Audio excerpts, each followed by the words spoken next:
Hello, it's Chris Trimble. I'm author of How Stella Saved the Farm, and I'm joined today by Clay Adams, who's the chief executive of a wonderful company called Simon Pearce. Clay, thanks so much for joining us. Happy to join you. Clay, before we talk about the book, maybe you could tell us just a little bit about Simon Pearce and what your agenda in terms of innovation is for the company. Simon Pearce is a company that has been based here in the United States for more than 3 decades, and for 10 years before that in Ireland.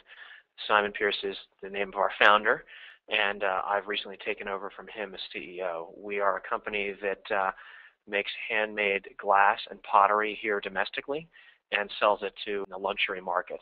And I think clear glass is what we're known for, and we're nationwide here in the United States and with a high concentration in New England, where we have been based.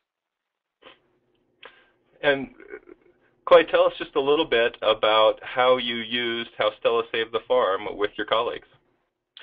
We used How Stella Saved the Farm here, and I've actually used it in other work environments as well, to really help us focus our thinking on innovation. And coincidentally, the company headquarters is in a town called Windsor, which is in the book Windsor Farm, so it hit pretty close to home.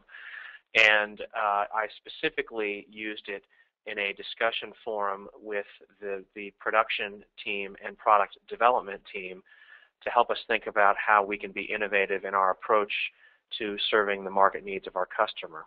Historically, we as a company had developed product I think that we believed would be great for the market, but I'm trying to drive the company to be a bit more customer-centric and challenging us to do things differently, not only in our production methods, but most importantly in our approach to marketing and trying to develop what expressly the customer does want or the customer will buy. Clay, how did your colleagues react when you first suggested that you all read a parable?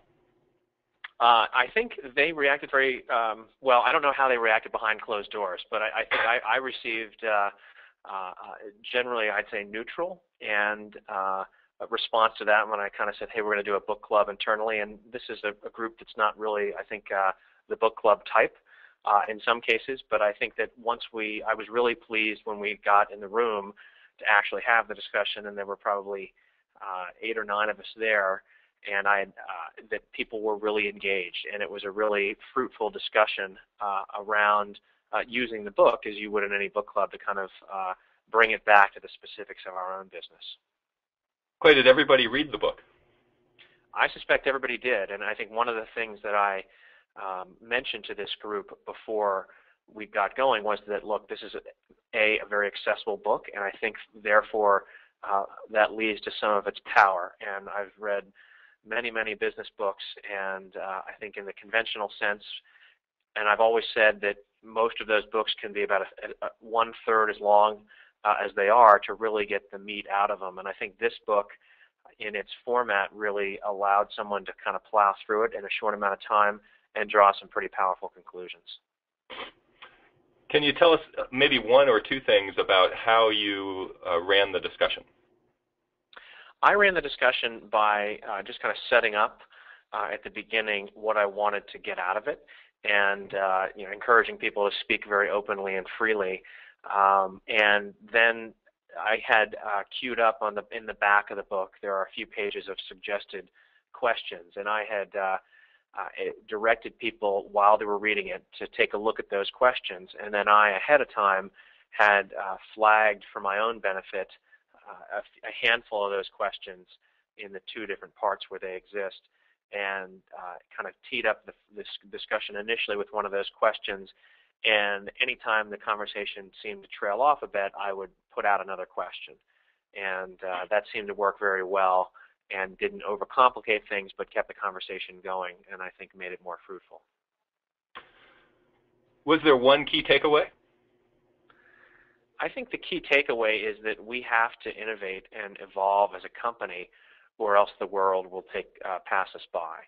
And I think that also we have to work together as a team to do that, and not be provincial or parochial in our thinking internally. And I think one of the things I say is that organizations, I think, devolve in their natural state to be siloed. People like to focus on what their area is, but I think we have to constantly work toward a common goal and across whatever those boundaries are to do that. And this was an area where I think that boundary needed to be crossed, and I think the book really helped us do that. And of course, one of the fun parts of the book was we all started figuring out who is who in the book, or which characters would represent the real people here. And that made it a little bit more enjoyable and got some good laughs. It's always good to get a few good laughs with an important takeaway. Clay, thank you very much for your time. I've enjoyed the conversation. My pleasure, Chris. Best of luck to you.